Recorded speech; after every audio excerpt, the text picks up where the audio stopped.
प्रतिवर्ष दशहरे पर 10 सिरों वाली बुराई के प्रतीक रावण का दहन किया जाता है ताकि वो बुराइयां संसार से मिट सके और सुख और समृद्धि के साथ में मानव जीवन यापित हो सके। इसी तर्ज पर व्यवसाय में भी कुछ बुराइयां होती है, कुछ गलतियां होती है रावण रूपी, जिनका अंत करना बड़ा आवश्यक है ताकि आपका व्यवसाय और प्रोफेशनल जीवन सुचारू रूप से समृद्धि भरा और अच्छे से चल सके। आज के इस वीडियो में हम उन्हीं 10 बुराइयों या कह सकते हैं कि गलतियों की चर्चा करेंगे जिन्हें आपको आपके प्रयासों के द्वारा मारना आवश्यक है और अक्सर उन गलतियों की तरफ ध्यान नहीं दिया जाता और उन गलतियों को इग्नोर कर दिया जाता है। सामान्यतः आपको आपके व्यवसाय में कैसे करना चाहिए, क्या गलतियां नहीं करना चाहिए, इसके बारे में कई प्रकार के विशेषज्ञों से सलाह भी लेते हैं आप और आपको कई जानकारियां अपने पास में होती भी है।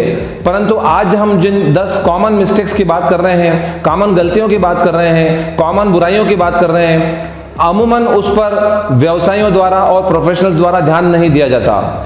आज के हमारे इस वीडियो में आप अंत तक बने रहिए तो आपको कई महत्वपूर्ण जानकारियां प्राप्त होगी कि हमें इन गलतियों को नहीं दोहराना है।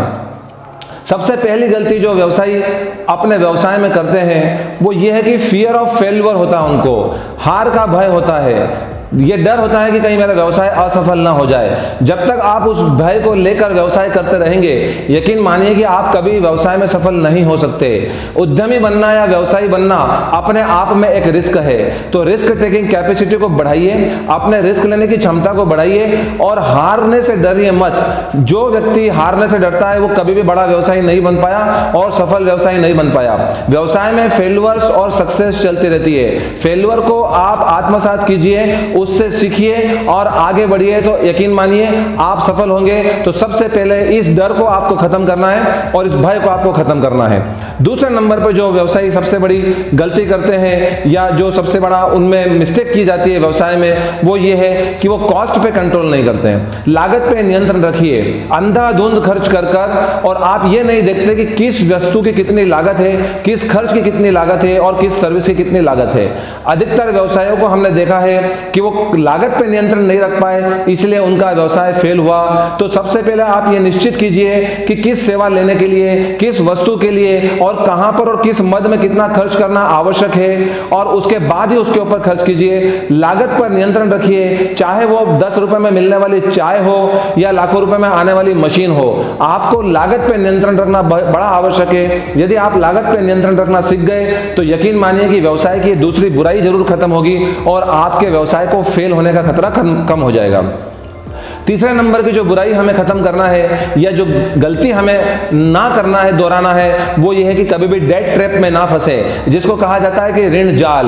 अक्सर ये देखा गया है कि व्यवसायी अपने व्यवसाय को चलाने के लिए, एक्सपांशन के लिए या नया व्यवसायी नई इकाई डालने के लिए अक्सर लोन ले लेते हैं, ऋण ले लेते हैं और अपनी क्षमता से ज्यादा ऋण ले लेते हैं। जब व्यवसाय में थोड़ा बहुत घाटा होता है, कैश फ्लो की कमी आती है या लिक्विडिटी की कमी होती है, तो फिर उस लोन को चुकाने के लिए फिर एक नया लोन ले लेते हैं। उस प्रकार 2 लोन हो जाते हैं। जब परिस्थितियां और बाहर कंट्रोल के होती तो उन 2 लोनों को संभालने के लिए तीसरा लोन ले लेते हैं। ऐसे लोन पे लोन लिए जाते हैं और वो ऋण जाल में फंस जाते हैं और एक समय ऐसा आता है जब वो 1 रुपए की भी किस्त नहीं चुका पाते और उनका व्यवसाय असफल हो जाता है। तो हमेशा ऋण जाल से बचिए, अपने क्षमता के अनुरूप ही लोन लीजिए, केवल किसी के कहने पे लोन मत लीजिए। ऋण जाल में फंसने से बचें। ये तीसरी बुराई जो है वो आपको खत्म करनी है। चौथी बुराई या गलती जो है व्यवसायी जो अक्सर करते हैं वो ये करते हैं कि वो फंड्स को डाइवर्ट कर देते हैं। डाइवर्जन ऑफ फंड इसे कहा जाता है। यानी जो आपके फंड्स हैं, व्यवसाय में जो रुपया लगा हुआ, पूंजी लगी हुई है, उसका कभी डाइवर्जन मत कीजिए। उसे केवल व्यवसाय के उद्देश्य के लिए ही खर्च कीजिए। उसे अन्यत्र कहीं पर निवेश करने की कोशिश मत कीजिए। उन्हें किसी अन्य मदों में मत खर्च कीजिए। अपने पैसे को, अपने रुपये को, पूंजी को और फंड के फ्लो को केवल व्यवसाय में ही रहने दीजिए। नए लाभ को कमाकर फिर व्यवसाय में ही लगाइए। अक्सर देखा गया है कि व्यापारियों द्वारा गलती करके अपने व्यवसाय से हटकर दूसरी जगहों पे अपने फंड को लगा दिया जाता है और वहां से जब उचित रिटर्न नहीं आता है या घाटा होता है तो वो घाटा व्यवसाय को सहन करना पड़ता है और बिजनेस फेल हो जाता है। कई बार आपका प्रोडक्शन का बिजनेस है, सर्विस सेक्टर है, परंतु रियल एस्टेट में चले जाते हैं, स्टॉक मार्केट में पैसा लगा दिया जाता है रिस्की सिक्योरिटी में, जिसके आने की संभावनाएं अगर नहीं है या घाटा हो गया है तो वो घाटा व्यवसाय को उठाना पड़ता है और व्यवसाय फिर उस घाटे को उठा नहीं पाता है, कंप्लीटली बिजनेस फेलियर हो जाता है। तो हमें ये चौथी गलती हमारी ये खत्म करनी है कि डाइवर्शन ऑफ फंड से बचें, कभी भी फंड्स का डाइवर्शन ना करें, अपने फंड्स को अपने व्यवसाय में ही रहने दें।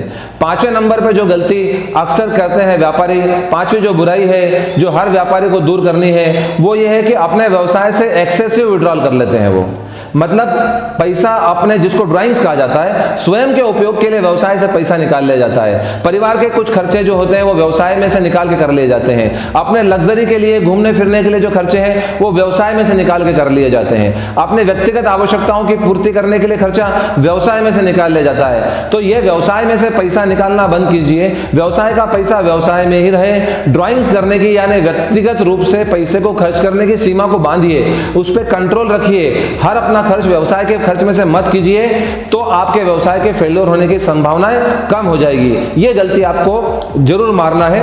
छठे नंबर पे जो गलती की जाती है व्यवसाय द्वारा या जो बुराई है वो ये है कि किसी अच्छे कंसल्टेंट से सलाह नहीं ली जाती और व्यवसाय कंटिन्यू रखा जाता है। एक उदाहरण से हम इसे समझ लें कि यदि हम बीमार पड़े और हम डायरेक्ट केमिस्ट से अगर दवाई लेके आ जाएंगे तो हो सकता है दवाई सही आए और हो सकता है दवाई गलत आए। उसकी कितनी क्वांटिटी लेना है, कब लेना है, हमारी बॉडी को सूट करेगी कि करेगी हमें नहीं पता। वही अगर हम किसी एक्सपर्ट डॉक्टर के से सलाह लेकर और उनकी पर्ची पे लिखवा के अगर हम दवाई लेके आते हैं तो यकीन मानिए हमारे ठीक होने की संभावना 100% होती है और गलत दवाई लेने की या रिएक्शन होने की संभावना खत्म हो जाती है। कभी भी व्यवसाय के निर्णय स्वयं मत ले। व्यवसाय के हर फील्ड में आप अच्छे कंसल्टेंट को अपॉइंट कीजिए, अच्छे कंसल्टेंट की फीस चुकाकर और आप अपने व्यवसाय की उचित सलाह लीजिए उचित कंसल्टेंट से उचित समय पे। यकीन मानिए कि आपका व्यवसाय फेल होने की संभावना कम हो जाएगी। तो इस गलती को छठे नंबर वाले जो करते हैं अक्सर व्यवसायी, और इस बुराई को भी हमें खत्म करना आवश्यक है। सातवीं बुराई या गलती जो है वो जो अक्सर व्यापारी करते हैं वो they are not having good और प्रॉपर बिजनेस प्लान। कभी भी रॉन्ग बिजनेस प्लान के साथ में मत चलिए। व्यवसायी किसी के कहने पे या सलाह पर व्यवसाय शुरू कर देते हैं, अपने खुद की रुचि के आधार पर व्यवसाय शुरू कर देते हैं। पूरा व्यवसाय का प्लान बनाइए, विजन होना चाहिए, मिशन होना चाहिए, स्ट्रेटेजी होना चाहिए, प्रॉपर पॉलिसीज होना चाहिए, प्रॉपर प्लान आपके पास में होना चाहिए, उसका प्रॉपर एग्जीक्यूशन होना चाहिए, उसका फीडबैक होने के बाद में करेक्टिव मेजर्स आपको उठाने हैं। यानी आपका अगर बिजनेस प्लान प्रॉपर है, अच्छे से बना हुआ है, अच्छे कंसल्टेंट्स की मदद से बना हुआ है और उस बिजनेस प्लान पे आप स्ट्रिक्टता से चलते हैं, कठोरता से उस बिजनेस प्लान का पालन करते हैं, तो यकीन मानिए कि आपका बिजनेस फेल होने की संभावनाएं कम हो जाएगी। तो इस सातवीं गलती को मत दोहराइए और इस बुराई को आज ही मार दीजिए। अपने बिजनेस का एक अच्छा सा प्लान बनाइए या किसी अच्छे कंसल्टेंट से बनवाइए। उसके बाद में आठवें नंबर की जो गलती है या बुराई हम कह सकते हैं वो ये है कि डोंट हाइड फ्रॉम क्रिटिसिज्म। अपनी बुराई से मत डरिए। अपने व्यवसाय में क्या कमियां हैं ये सुनने का प्रयास कीजिए, ये लोगों से फीडबैक लीजिए। अगर आप ऑनलाइन प्रेजेंस है आपकी तो नेगेटिव रिव्यूज को कभी भी गुस्से में या ऐसे मत देखिए कि अपनी बुराई के रूप में मत देखिए। नेगेटिव रिव्यूज को आप एक सुधारात्मक प्रक्रिया का एक अंग समझिए। जब कभी भी नेगेटिव रिव्यू आता है, चाहे वो कस्टमर हो, चाहे आपके एम्प्लॉइज हो, चाहे आपके कॉम्पिटिटर्स हो, चाहे आपके मित्र या रिश्तेदार हो, नेगेटिव रिव्यूज को ऑलवेज पॉजिटिवली लीजिए और अपनी गलतियों को और नकारात्मकता को खत्म करने का प्रयास कीजिए। क्रिटिसिज्म को हमेशा कंस्ट्रक्टिव रूप में लीजिए और उससे हमेशा आगे बढ़ने की प्रेरणा लीजिए। यकीन मानिए आपके व्यवसाय के फेल होने की संभावनाएं खत्म हो जाएगी। नवीं गलती या नवी बुराई जो हमें मारना है वो ये है कि कंपटीशन को कभी भी पर्सनली मत लीजिए। आपके व्यवसाय में कॉम्पिटिटर होंगे और हमेशा रहेंगे। आप कंपटीशन को कभी खत्म नहीं कर सकते। लोकतंत्र में और परफेक्ट कंपटीशन में, परफेक्ट मार्केट में कंपटीशन बनी रहती है और कंपटीशन ही व्यवसाय की खूबसूरती है। कभी भी प्रतियोगिता को आप नकारात्मक रूप से मत लीजिए। अपने प्रतियोगी को अपने आगे बढ़ने का एक साधन मानिए। ये मान के चलिए कि आपका प्रतियोगी आपको सिखाता है, आपके प्रतियोगी से सीखिए और उसके साथ में स्वस्थ और पॉजिटिव प्रतिस्पर्धा कीजिए और आगे बढ़ने की कोशिश कीजिए। कीजिए। उसको गिराने के बजाय स्वयं को बड़ा बनाकर स्वयं के प्रोडक्ट और सर्विसेज में सुधार लाकर आगे बढ़ने की कोशिश कीजिए। यकीन मानिए आपके बिजनेस के फेलियर होने की संभावनाएं कम हो जाएगी। 10वें नंबर की बुराई या जो गलती हमें मारना है, वो अक्सर व्यापारी गलती करते हैं, वो टाइम मैनेजमेंट प्रॉपर नहीं कर पाते हैं। समय का प्रबंध करना सीखिए। समय ही पूंजी है और समय ही पैसा है आज के समय में। समय जिसने सदुपयोग किया उसका व्यवसाय कभी असफल नहीं हो सकता है। हर काम को उचित समय पर उचित मात्रा पर जरूर कीजिए। जो निर्णय सही समय पर लेना है वो सही समय पर जरूर लीजिए। सही समय पर अपने ऑफिस पहुंचिए, फैक्ट्री पहुंचिए, सही समय पर आप सारे काम को कीजिए। टालने की आदत को बंद कर दीजिए। जो काम कल करना है उसे आज ही कीजिए और कभी भी समय को टालने की कोशिश ना करें। समय का प्रबंधन जिसने किया है उसका व्यवसाय सफल होने से कोई नहीं रह सकता है और फेलियर होने की संभावनाएं खत्म हो जाती है। तो इन 10 गलतियों या बुराइयों को अगर आप मारते हैं तो यकीन मानिए कि आपके व्यवसाय में सफल होने के चांसेस बढ़ जाते हैं और फेल होने के चांसेस कम हो जाते हैं। अमूमन इन 10 गलतियों या इन बुराइयों की तरफ व्यवसायियों द्वारा ध्यान नहीं दिया जाता। अगर आप इन सबको ध्यान रखेंगे और फिर अगर आप आपका व्यवसाय या प्रोफेशन में आगे बढ़ेंगे तो यकीन मानिए कि आप आपकी इच्छाओं को पूरा कर पाएंगे, आपके टारगेट को पूरा कर पाएंगे और आपके उद्देश्यों को सफल कर पाएंगे।